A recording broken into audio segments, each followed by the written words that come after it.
Hello everyone, welcome to Sanmarga classes. ಬಹುಪದೋಕ್ತಿಗಳು ಅಧ್ಯಾಯದ 39ನೇ ಪ್ರಶ್ನೆಯನ್ನ ಗಮನಿಸಿ. ಶೇಷ ಪ್ರಮೇಯದ ಹೇಳಿಕೆಯನ್ನ ಬರೆಯಿರಿ.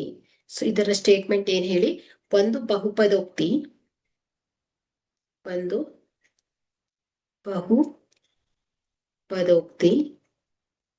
ಎಫ್ ಆಫ್ ಎಕ್ಸ್ ಇದನ್ನ ರೇಖೀಯ ಬಹುಪದೋಕ್ತಿ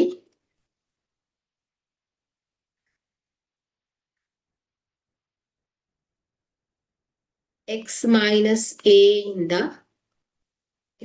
ನಿಂದ ಭಾಗಿಸಿದಾಗ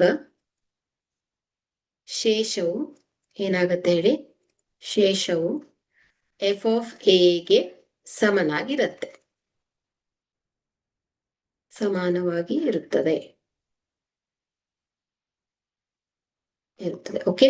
ಸೊ ಒಂದು ಬಹುಪದೋಕ್ತಿ ಎಫ್ ಆಫ್ ಎಕ್ಸ್ ಅನ್ನ ರೇಖೀಯ ಬಹುಪದೋಕ್ತಿ ಎಕ್ಸ್ ಮೈನಸ್ ಎ ನಿಂದ ಭಾಗಿಸಿದಾಗ ಶೇಷವು ಎಫ್ ಆಫ್ ಎಗೆ ಸಮನಾಗಿರುತ್ತೆ. ಸೊ ಇದು ಶೇಷ ಪ್ರಮೇಯದ ವ್ಯಾಖ್ಯಾನ.